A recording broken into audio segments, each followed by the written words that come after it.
After that real talk night, people think everything magically got better. It didn't. Let me be honest, the next phase was harder than the breaking point because now we couldn't hide behind silence anymore. We had decided to stay, which meant we had to face everything we were avoiding. And that part was uncomfortable. See, when a marriage almost ends, you don't just fix the relationship, you confront yourself, your patterns, your ego, your defenses. And I realized something painful. I wasn't just hurt, I was closed off. I had been keeping score, counting sacrifices, remembering every time I felt ignored. And I thought that made me right, but it only made me distant. They weren't innocent either. They admitted they had stopped trying, stopped expressing, stopped asking how I really felt. Not because they didn't care, but because they were tired of feeling like a failure.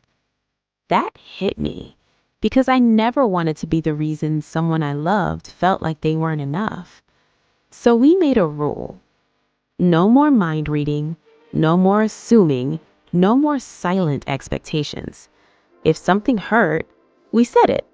If something bothered us, we addressed it. Early, calmly, not perfectly, but honestly. There were setbacks. Old habits don't disappear overnight. We slipped back into arguments, raised our voices, said things we had to apologize for. But here's the difference this time. We didn't threaten to leave. We stayed in the conversation. And that changed everything. One night, during another disagreement, I felt that old instinct kick in. Shut down, pull away, protect yourself. But instead, I paused, took a breath, and said something I had never said before. I'm not trying to win this. I'm trying to understand you.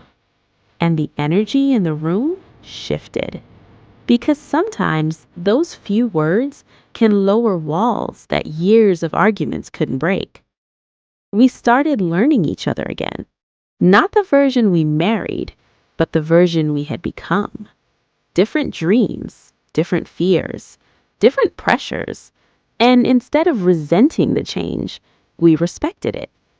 We also learned that love isn't loud all the time. Sometimes love looks like listening without fixing, apologizing without excuses, showing up when it's inconvenient. Sometimes love is choosing patience when ego wants to speak. Counseling helped, not because someone told us what to do, but because we finally had a safe space to say the hard things out loud. Things like, I don't feel desired. I don't feel safe opening up. I'm scared this will fail again. And instead of running from those fears, we faced them together. Slowly, trust rebuilt. Not dramatic, not flashy, just consistent. Texts checking in, small compliments, intentional time. We stopped waiting for special moments and started valuing ordinary ones. Because restoration lives in the everyday. One day it hit me.